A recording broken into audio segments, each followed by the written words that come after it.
Next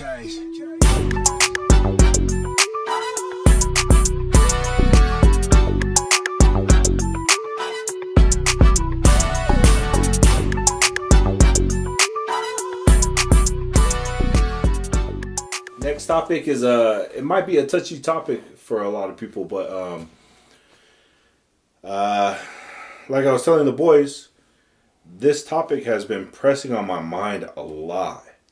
And so we believe in God, right?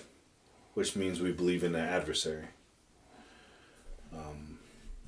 My belief system tells me that the adversary wants separation and isolation. If you can separate and isolate an individual or a group of individuals, that's the easiest way to win a war. So one of the taboo topics that we don't talk about a lot, and honestly, not even just in the church, but in Polynesian culture. We don't talk about this, and the topic is pornography. And so wanted to open up that conversation today and talk about it. The struggles of pornography, and if you've ever experienced it, when did you experience it, how did you come in contact with it, how have you worked through it, things like that. And so I'll just open it up for myself, or with myself. The first time I seen pornography was when I was 9 years old. And so 8 years old. And the way that I seen it was my sister's dad. Caught him? Yeah. It was crazy, bro. But yeah, it was like, I was a little kid. I was in my room, but then I came out to go like get a drink or something. I don't know. But yeah, he was in the living room sleeping, but it was on TV. But I'm a little kid. I don't know what the heck's going on and whatnot, but then that like kind of planted a seed in my brain. You know what I mean? And so as I grew up, then those topics, those conversations started to happen, which as you get older, you get more mature physically, which leads into other conversations with friends and all that stuff. Yeah. And so I didn't learn anything about sex or pornography from any adults in my family. I learned it from my friends. I learned it from the communities that I was around and whatnot. And so, honestly, like, I started really, like, watching pornography, like, in grade school. And so, and kind of dealt with it, like, since then. And honestly, for myself, I still struggle with it every single day. And it's a battle that I know for myself I'm always going to battle against. I'm always going to have to work through. One of the struggles I've had with it is within my marriage. It sounds silly to say, but in my head I'm like, oh, once I get married, obviously we do married things, that's going to take away that feeling. But it never did. And it put a strain on me and my wife's relationship. And to the point where, like, I really needed to dive deep and realize, like, what are the roots of it and what do I need to do to allow myself to be free from it and have the strength to fight through it. And so that's kind of my background with it, and some effects that has happened through that. But I just wanted to bring that up because I don't want individuals to hide. And I'm not saying go and freaking talk about it. Share it with everyone. Obviously, share with individuals that you trust. But I want to share this with individuals because I know, like, dang, if John's struggling with it, then I have strength to be able to overcome it as well. Or I can find some, grace and solidarity for myself to be able to work through it. Mm. And so, that's just my side. You guys don't have to talk about it, but if you feel comfortable enough. I wasn't much too younger or older than you. I think that was maybe 9 or 10. My white friends, man. That's crazy. But yeah, like my friend's older brother. Like obviously he was older, and he always had like DVDs or whatnot. It wasn't as easy to access as it is now, but just DVDs, magazines. Yeah, it's been a struggle, and I think it's a struggle because it's so normalized in like outside of the LDS Polynesian community. Like everyone, oh, it's such a normal thing for kids. Like even in comedy shows, I don't know if you guys ever seen Mike Epps.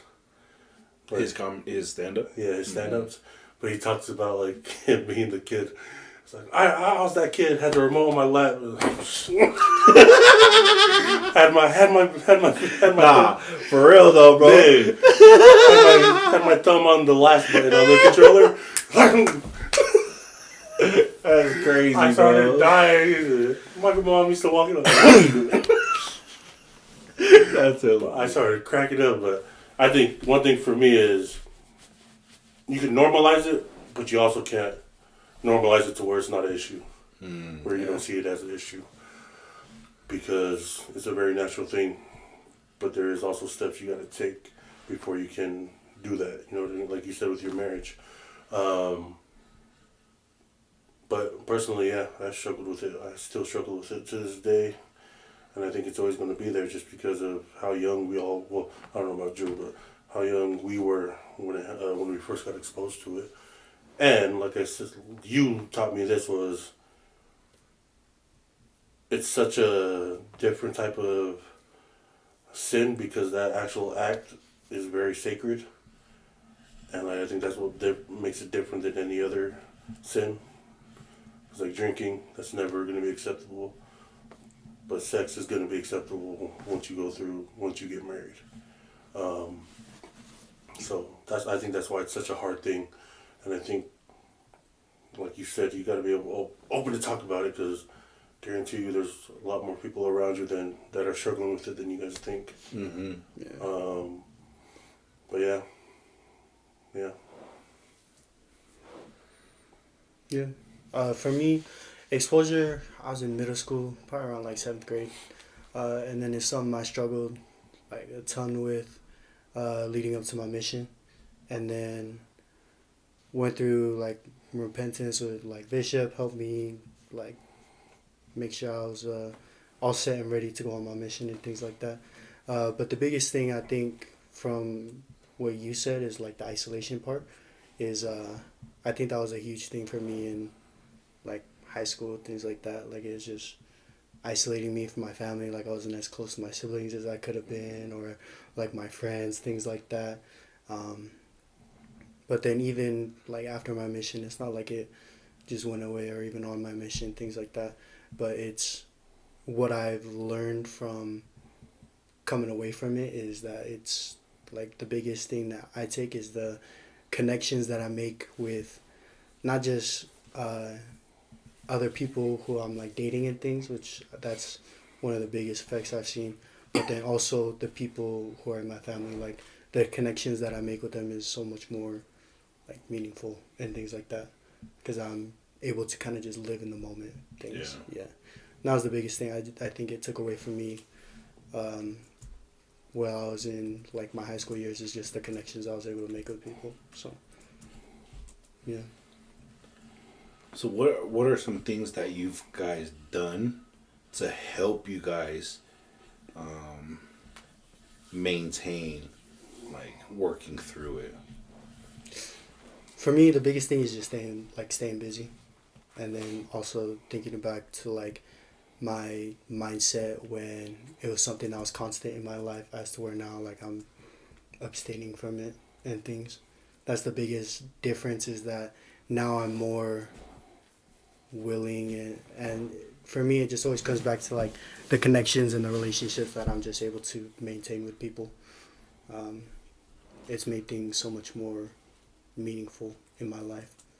And then also like going back to what Don said, like how it's such a sacred act, like being able to understand why it's so sacred and how filthy like pornography can really be, just especially the way the world is now with like how normalized that is to either like watch it or participate, like things like that. um yeah, that's been the biggest thing for me. So I like that. For me, it's just, I think I go back to what you said about how you getting back into the service plumbing and the anxiety thing that you had to face. And just leaning on God. If I'm being honest. I think doing the other things is good, but if you're not leaning on God, it's going to eventually become too much. I think that's when I found the most success was when I talked to Bishop. I really opened up to Bishop Kinney, and he like, oh good, I'm glad you talked to me about it. And he kind of outed everybody else. He goes, yeah, there's a lot of the men in Elders Corps that talk to me, or that are struggling with the same thing. So just so you know, you're not alone. But I think if you aren't open with it, then it's gonna end up being too much of a burden to try to carry on your own. And I don't mean open like with obviously with like the whole world, but like, Hey, no, I'm yeah. struggling. Hey, what's up? My name is John. I struggle with if you catch me, help! If you catch me by myself, help me. But like being open with like, I think your bishop, if you're comfortable with your bishop, man, it's one of the biggest tools you can use. Mm-hmm. And I was lucky enough to have a bishop that I trusted, and so I leaned a lot on him. No, I like that we're talking about this because there's individuals that are going to watch this, and I just want to give some type of tools. You know what I mean? Yeah. Something to help them, not just say, "Oh yeah, me too," but "Oh, shoot, I'm gonna try that." Yeah. You know what I mean? And so, like for me, I honestly went through this 12-step program for pornography.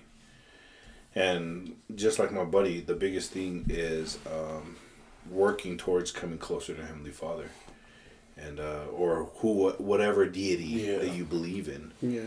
And so as I work closer to Him, and focused on Him more, then I started to allow myself to be free from the focus on pornography. A lot of times we focus on like, don't watch pornography, don't watch pornography, don't watch pornography. But repetitively, we're saying that to ourselves by our brain saying, watch pornography. Yeah. Have you guys ever heard of the red car theory? Yeah. I can't remember exactly what it is, but it's kind of what you're saying about repeating it in your mind. You're eventually going to end up seeing a lot of red cars or something like that. Mm-hmm. Okay. Yeah, so it's like if the individual says, point out every red car that you drive by, your brain automatically is going to say, I'm going to find those red cars and I'm going to point them out to you. Then you start noticing a bunch of different, like every single red car, you're going to see it. And so if you focus on the negative, you're going to see the negative. Mm. But the opposite is if you start focusing on the positive, instead of focusing on stop watching pornography, if you start saying start doing X, Y, and Z, start going to the gym, start going to church, start taking the sacrament, start filling your life more with good things and focusing on those. That's what you'll see more. Yeah, naturally it's gonna push out the negative things. Not saying like don't ever like acknowledge it, but acknowledge that there is a lot of good out there that can be brought. It's just a different way to go about it. Yep. As you're recovering, I guess. So one of the things that I learned like through health and fitness, one of the guys that I follow and listen to, they said add more good instead of focusing on taking out bad. And so he said, if you're trying to get better in shape, Like, instead of saying, oh, you're a piece of crap, you need to go to the gym. Why not add a little bit of something? Like, hey, I'm going to eat a salad every day. Yeah. It's not instantly going to make you healthier, but it's going to help you start pushing out other It's like habits. building habits in order to get to where you want to be. Yep. And then so you just kind of build from there. Okay, I'm consistent with eating like whatchamacallit, salads every day. Mm-hmm. I'm starting to feel better. I'm going to add this. I'm going to drink a gallon of water every day. That naturally is going to take time away from everything else that you want to, like, you're trying to strive to get away from. Yeah, that makes sense. And so, yeah, that's kind of my tidbits and all that stuff. I wanted to share this. The average age report for first viewing pornography is around 12 years old. We're below the average. We're younger than the average, brother. Oh my goodness. I know you're the average. Yeah, like right around Middle there. school. Like 11, 12. Yeah. I was young going into middle school, though. Yeah. I was early for my grade, so. Dang. Surround yourself with good friends. Nah, but yeah, bro, I just feel like this is a conversation that we don't bring up, or like you said, we normalize it to the point where it's like, oh, everyone. everyone's doing it's not, it, bro. It's not a like, real problem. Kind of downplaying it. But one of my friends, I talked about it with him before, and I said, yeah, I've struggled with pornography. And he's like, what do you mean? And I was like I just struggled, like, watching pornography. Like, I'm trying to stay away from it, all that. And his response was like, bro, it's natural. So I've been thinking about that a lot ever since he said that. And so my thought and experience and I guess rebuttal is it's not natural. Sexual feelings are natural, but watching other individuals have sex is not natural. Like, if we believe it's a sacred experience, a connection to one individual, that means that that's just for me and that person. Yeah. And so it's not natural for me to be like, I'm trying to see what so-and-so is doing over there. You know what I mean? What you doing? And so, yeah, that's like one thing that, yeah, where I'm like, it's not natural. The feelings of sex, like the feelings of like wanting to have sex or intimacy is natural. But the other part is not natural. Watching, watching someone have intimacy. Yeah, like, that's not a natural thing, bro. It's like, what are you doing? But another part is like pornography can have many negative effects, including addiction, relationship problems, and distorted sexual beliefs. That's one thing that I feel like was big for me. The distorted sexual belief system is, like, I'll be honest, like, in some sort of way, like, my brain, and it's like, I'm not trying to, like, be negative or whatever, but, like, started viewing women as objects. Women want to have sex as much as I want to have sex. So I'm just going to have sex with women. Yeah. Which equals out to, like, in pornography, that's what it looks like. And that's what's being performed. Therefore, that means everyone else is like that as well. So, you know what I mean? Yeah, it just distorts that belief of like, what that is. And it kind of takes away, like, the sacredness of it. Oh, 100%. You know what I mean? Where it's like, oh, this is like what you're saying. It's like everyone's doing it, so therefore it's okay. So many comedic stand-ups. I think that's why I love comedy, is because like they have the past to talk about whatever, and they can do it in such a relatable way. Yeah, like the taboo is almost removed. Well, that's what Cat Williams said. I don't know if you've seen his stand-up. He was talking about being sex with a virgin, and he was like, "Yeah, I couldn't do it." So I couldn't do it because she just thinks that everyone should have like a 13-incher. So, you can't do something like that with just regular people, okay? It doesn't work like that. People. It doesn't work like that, okay? Most of the people don't look like that.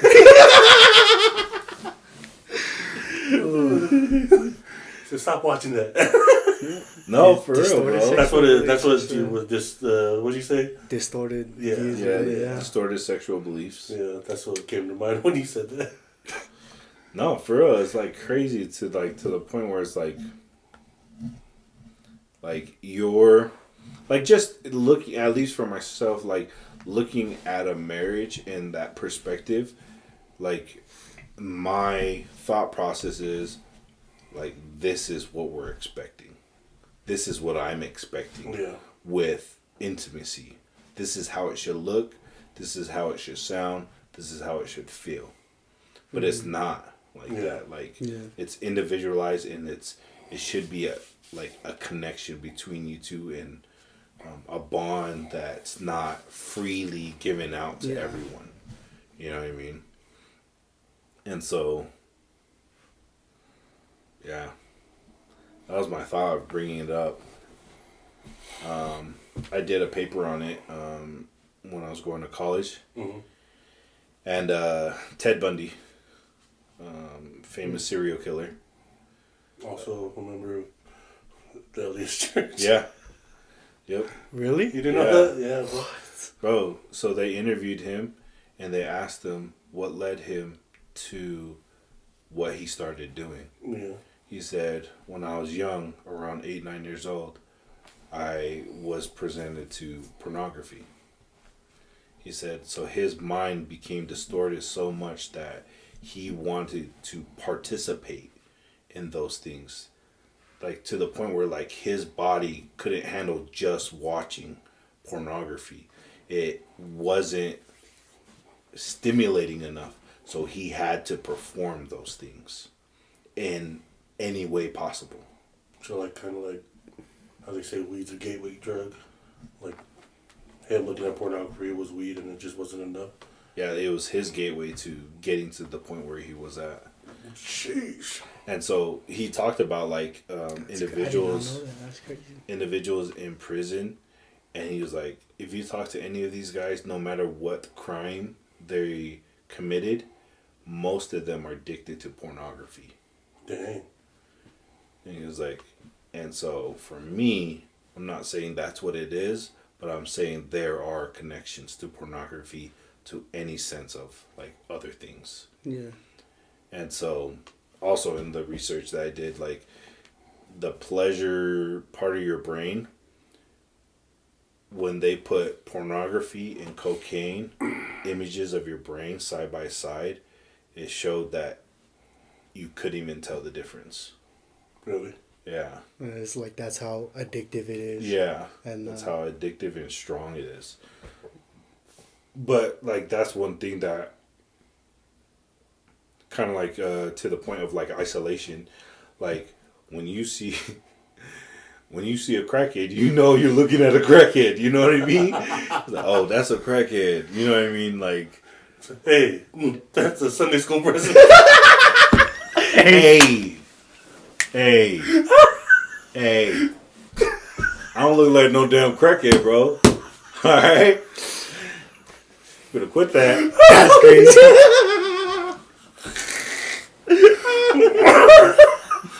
It's still Sunday. John's not. What time is it? It's still Sunday. He's not over it yet. That's funny. Nah, it's Monday now. Oh yeah, it's 12 minutes. Good. Sorry. Go ahead. But like to that point, with struggles with pornography, like it's not that apparent to individuals. You know what I mean?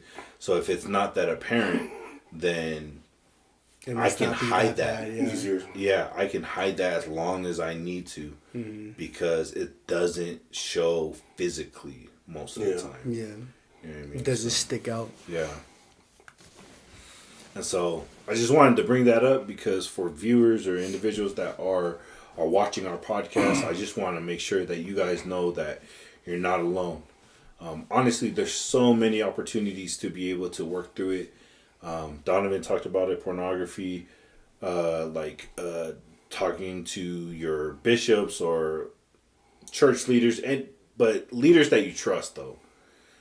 It's not just any leader. Yeah. Donovan Trusted talked about he individuals. trusted his bishop, and his bishop earned that trust. It wasn't just like off the bat just because he had that position. Yeah. Same as Drew talking about like learning how to stay busy and realizing those like kind of I know Donovan doesn't like this word, but like trigger moments where I don't like that word either. where it's like I'm feeling that pull towards it, so I need to replace that with something of goodness. Yeah, it's like what you're saying, like good habits push out bad habits. habits. Rather than focusing on stopping it, you bring in something good to fill the spot. So But there's also the 12-step programs. There's so many different meeting places and all. Like you can literally Google it, look it up, and there's free opportunities. So my invitation for individuals that are going through that is to speak up and seek help. Because the only thing that could come out of doing those things is goodness. Honestly, will you get made fun of? Maybe. I don't really know. Like, I'm not going to say it's like all sunshine and roses, but being where I am now with that situation, I feel like once I was able to speak about it, acknowledge it, work through it, it's given me the confidence to be able to share it so that I can hopefully help someone in return. Yeah. So, any thoughts? Closing thoughts on that topic? that's good. One thing I do want to say is like, bro, like on some real stuff, if you are struggling with it, one thing I don't want you to think is that you're not loved. Honestly, for myself, I felt that where I felt like, because I struggle with this, I don't deserve love from not just individuals that I do love, but I don't deserve love from God. Yeah. I'm a big believer that that's the adversary. He wants to keep you isolated. He wants to keep you feeling like you're alone in this. But I just want to reiterate, you're not. You're loved, you're cared for, and that's why we're sharing this, because we love you. We may not know who you are, but for me, bro, you can reach out to me, and I'm more than willing to talk and to try to help. Honestly, I've had people from my mission reach out to me, and so they can just talk about it and express it. So honestly, like Instagram is the easiest way. J Davidson 722, bro, just come find me, DM me. Like, I'm down to help. I'm down to try to guide you in the right direction and give you options to work through it. So remember, you're loved. So Always. any other topics? I know we've been going for a minute, so Yeah. Sports? Anything interesting in sports? Chiefs lost.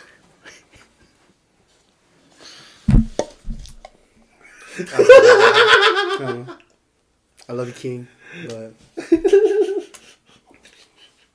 That wasn't even a game. yeah, it's kind of sad towards the end. But How'd you guys like the halftime show? I thought it was like Kendrick went off.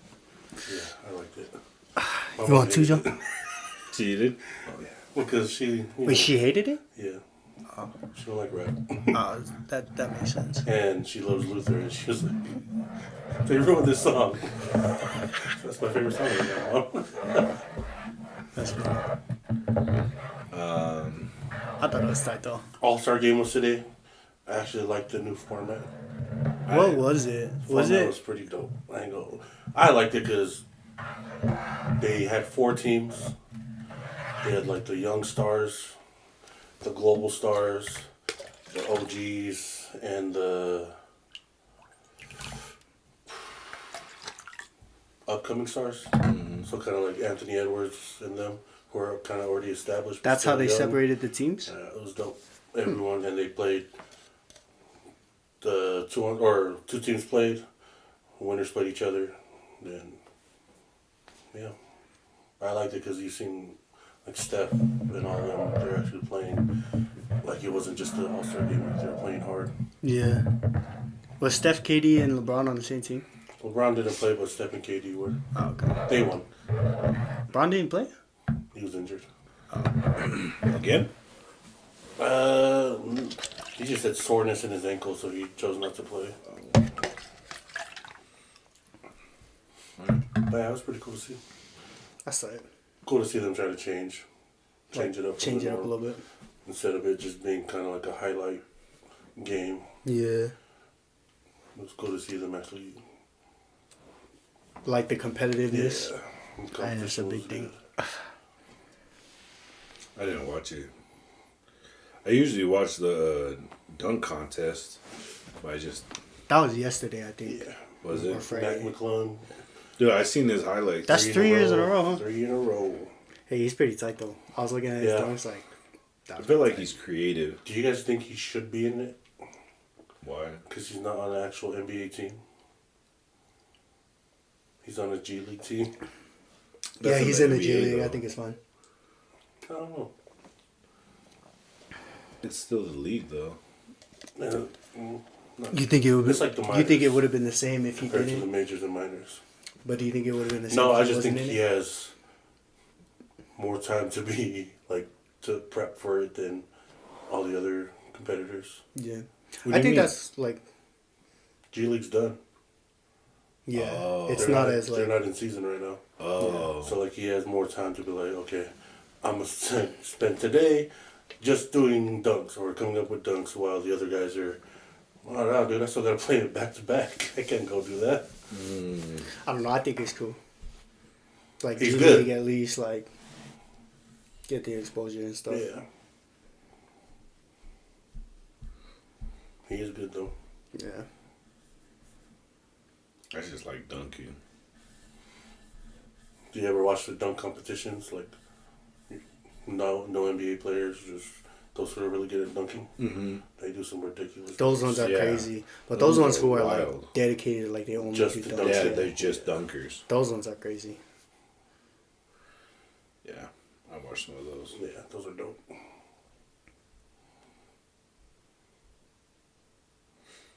Question. Would you rather have an incredibly annoying high-pitched voice or a really deep manly voice? Really deep. Deep. Why would you want a high pitched, annoying voice? I don't know. I'm trying to think of somebody. Well, maybe like a female. A female probably wouldn't want a deep voice. Oh yeah. Well, Yeah. I seen a question on a podcast. You have to choose one country's food that you can eat that you only can eat that's the only food you can eat for the rest of your life, but also that country gets eliminated. What kind of question? What? It was all busted with the boys. It's a crazy. Taylor. Crazy question. Taylor Lewan. What would you guys choose? What would you choose? I don't know. I'm not answering this question. Their answer is just cracking me up because Taylor Lewan just goes, Mexican. And they go, what? They go, I just really love Mexican food. I was gonna say, I love Chinese food. Dang. I love Chinese people though. That's what I know. Then they go, which is kind of messed up. They're like, probably Greece. Like, the food's okay, but I don't know too many people from Greece. That's crazy. That's bro. crazy. Yeah. Well, I was gonna say like, well, if I choose China, and they're eliminated, who's gonna make my Chinese food? You'll still have it. Who's gonna make it? Magically appear. That's crazy. That's a crazy question. Who would you choose? No, I'm not choosing. Who would you choose, bro? What was the... Did you answer the question? Yeah. What'd you say? Yeah, this What did king you of say? deflection right here, bro. This guy just getting away with answering. Wait, who'd you say? I like Chinese food. So, wait, is that your answer? Yeah. That's messed up, bro. That's like I would crazy. never answer this question. I would never answer this question either. Well, it's hypothetical, so I don't care. Bro. Is it gonna happen? It might. No. We just know if it does. It's your fault. Chinese people, you're gone. I'll be gone too, man. Just half my family is part Chinese. Dang. No So care half of anymore, you? bro. This guy don't care. Is ramen worth it? Oh, that's Japanese. That's disrespectful, bro. That was hella disrespectful. You answered the question, bro. I want you to.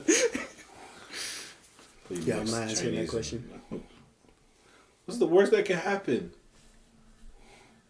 What? with answering it? Oh. I'm not saying the worst that can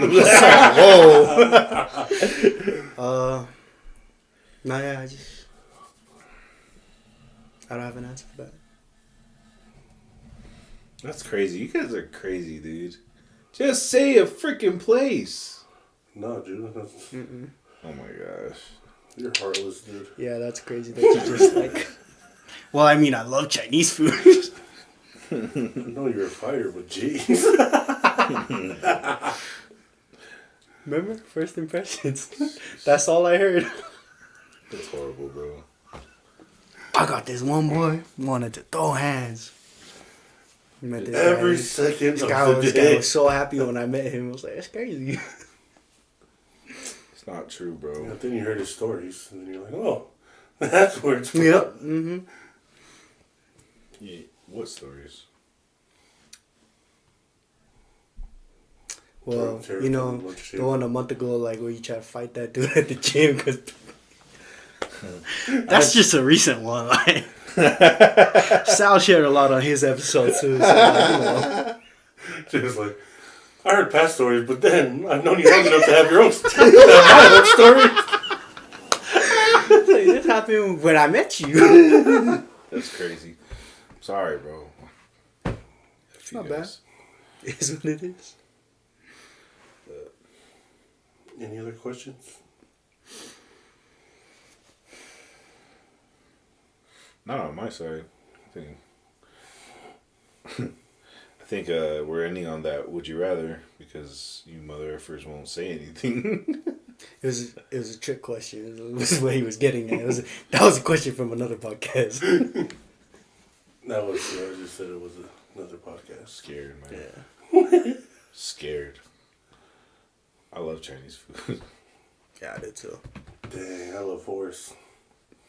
You love what? You said horse. Horse is good. Bro, Hey, that's crazy. That's bro. crazy. Niggas gotta go. Oh,